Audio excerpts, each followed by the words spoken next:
Welcome back to Just Chattin', and this is the series of videos we do on Thursdays and Sunday evenings, just for our own amusement.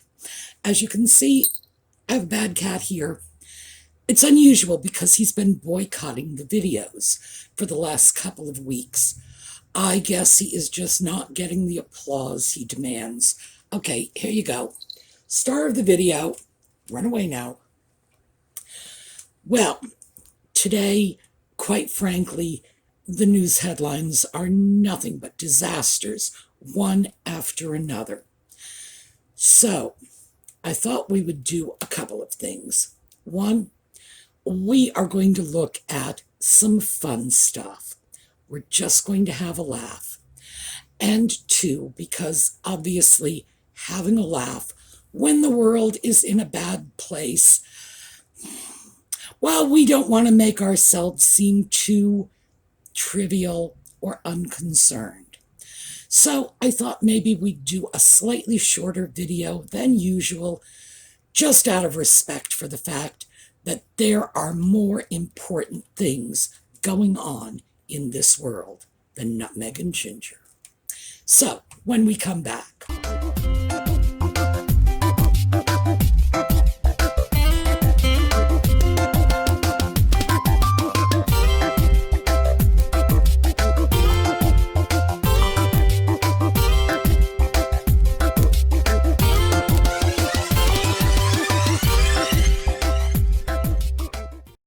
So, let's start with the first bit of news that gave me my chuckle for this week. Well, the Beckham wedding. Now, I have to be honest with you. I'm not British. Don't know, don't care, one way or another, about any of the various Beckhams. To the best of my knowledge, Papa Beckham played soccer, and Mama Beckham was a Spice Girl, and I'm not really sure what the younger generation of Beckhams do that make them celebrities, but hey, we have the Kardashians, they have the Beckhams.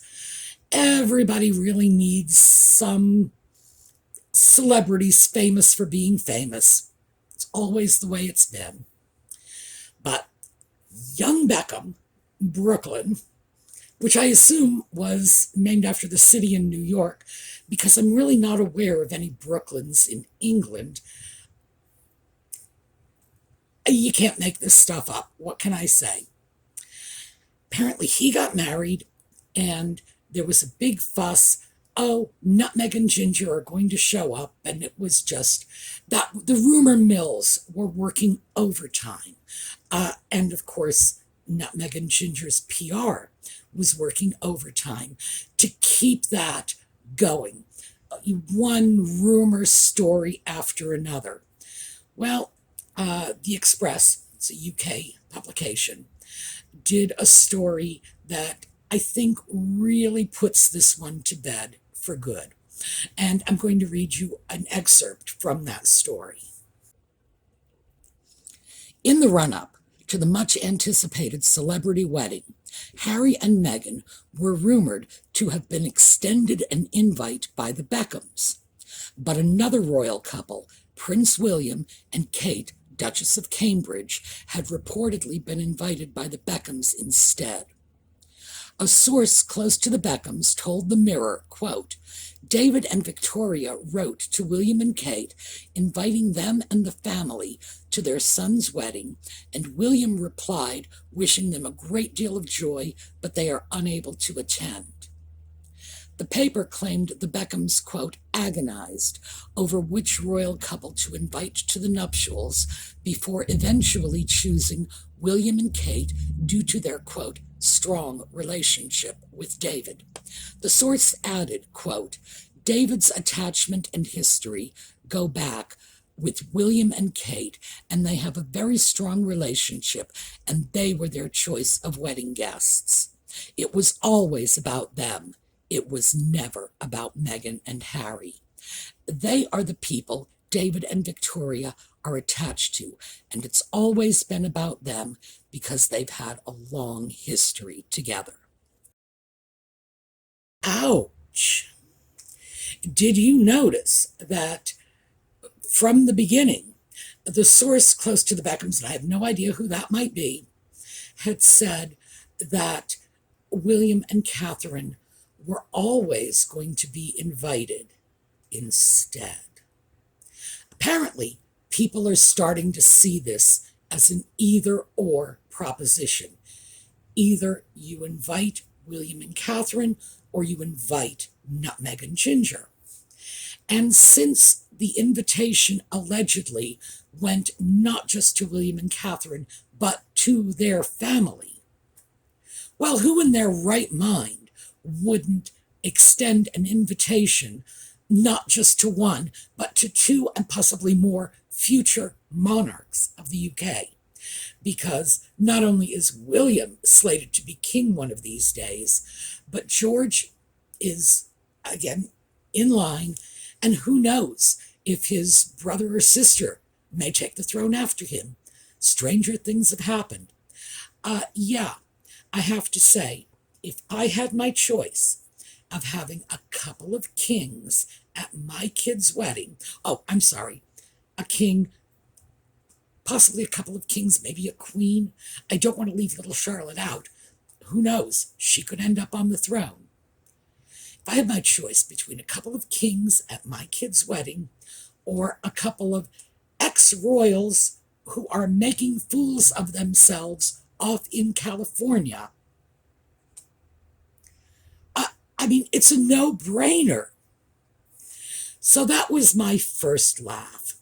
And then next up, this one is from Craig Brown. By the way, of course, as always, the articles are going to be referenced in the video notes. It's a short article. It's scathingly funny. So I just decided to read it for you and give you a little slideshow. Here you go. Having named their organization Archewell Incorporated after their son Archie, the Duke and Duchess of Sussex are looking to expand. Meghan is seeking to trademark the 476-year-old word archetypes, which is also the title of her forthcoming Spotify podcast. Accordingly, Meghan has applied to the United States Patent and Trademark Office to reserve archetypes for goods and services such as podcasts, TV series, live stage performances, global computer networks, the internet, mobile applications, on-demand streaming media, and much more. What next?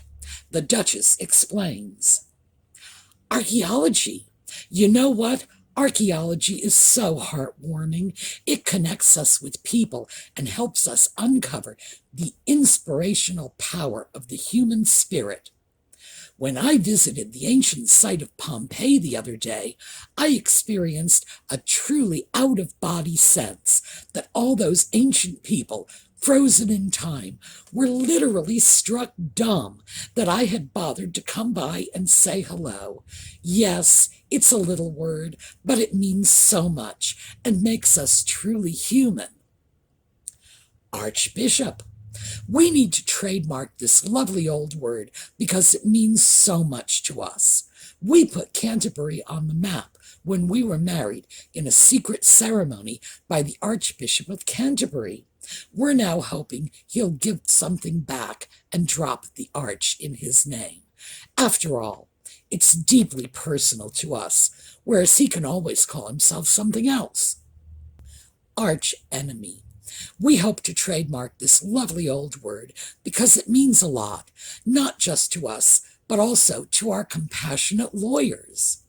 We plan to make a 6-part series for Netflix in which we drop by unexpectedly on all those royal folk who sadly sought to undermine us.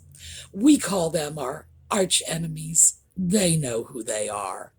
We hope to reach out to them and ask them, with so much love and compassion in our hearts, why they would have wanted to cause us so much hurt.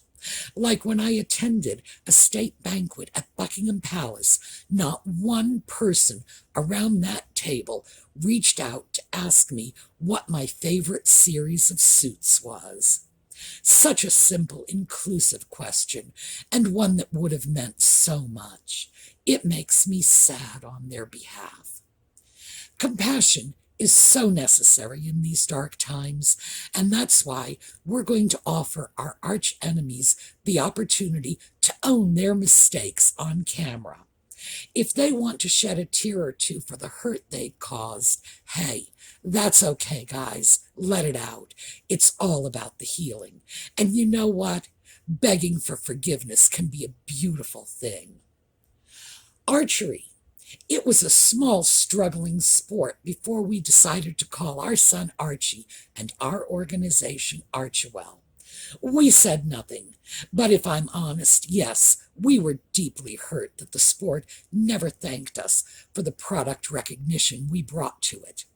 Now we need to own that hurt. It's the only way forward. Archimedes. The next series we're developing for Netflix is so exciting.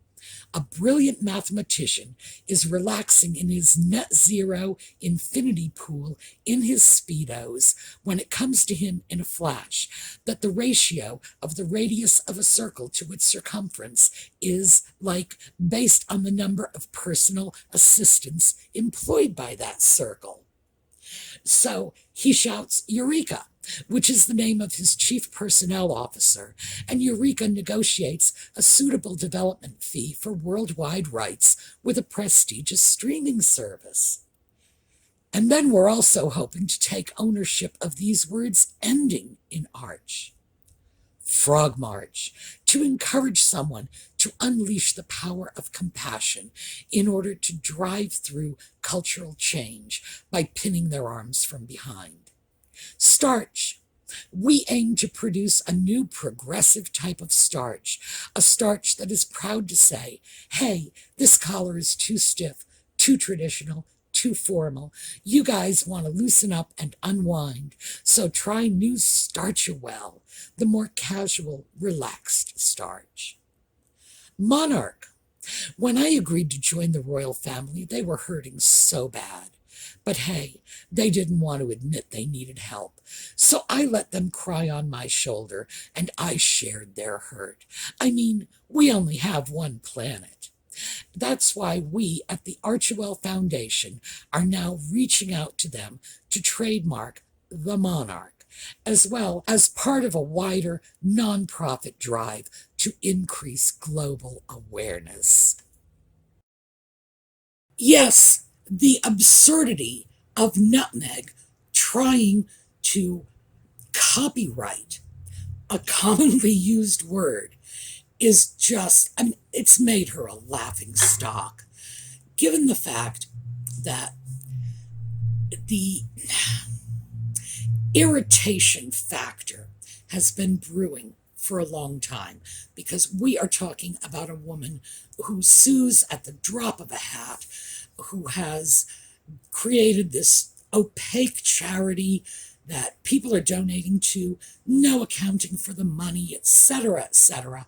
And now, sort of as the final, I was going to say frosting on the cake, but it's really not. It's sort of the final giggle on the laugh, is trying to copyright archetypes. Yeah, right. To begin with, there are many companies that have already used archetype as part of their business name and have already trademarked their business name. To the best of my knowledge, no one has trademarked archetypes, but people have trademarked things like archetype photographs or, archetype business equipment, whatever. Because you just can't own English language words. If you want to own a word, you have to go out and make it up yourself. You don't get to own stuff that's been in the dictionary. Well, I guess you'll find out. Anyway, obviously, people are just dying of laughter over this, It's not just us, it's all over. And I thought you might enjoy that article because I just found it scathingly funny. All right, that is what I have for you today. Hopefully, it will give you some respite from the disastrous headlines. And again, it's going to be a short video just out of respect for all of the horrible things going on in the world today. I don't want us to be seen as making light of global distress. Oh, and by the way, it's not just about the optics, it's about the reality of it. Because, please, I don't care about the optics. We need to show a little respect. So, let me give you a quick update on our fundraising. At present, we have $9,653.40. We have been at this for less than a month, and the goal was $10,000. And it's pretty clear that, we're almost there. So, congratulations to all of you. Thank you all very much. If all goes well, we will never need to use this money for its intended purpose. We will simply find a good free speech organization. By the way, I've already selected a couple that I think are good candidates, and we will just shift the money over to them, knowing that they will make good use of it. So fingers crossed we never need it. I am changing out the t-shirt design for the t-shirt design sales. I am doing that tomorrow. So, video comments. Please give me your suggestions on background colors for shirts.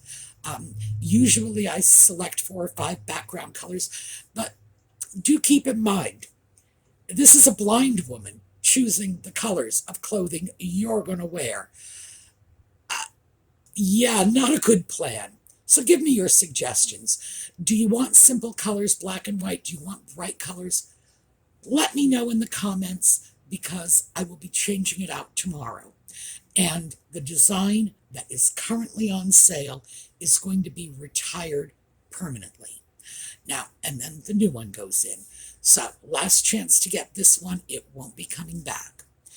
Here is the new t-shirt design. And as I say, you choose the colors. All right. So, for those of you in New York, which is one of the cities that has just been in the news lately, for those of you in Shanghai, for those of you in the Ukraine, on behalf of all of us, our sincerest sympathies and empathy goes out to you. Hopefully, things will improve shortly. Now, let's take a look at a little slideshow before we go out into the cold, cruel world again. This weekend, we are going back. Hopefully, we will finish up our bathroom design series. Hopefully. And we'll see you again Sunday evening.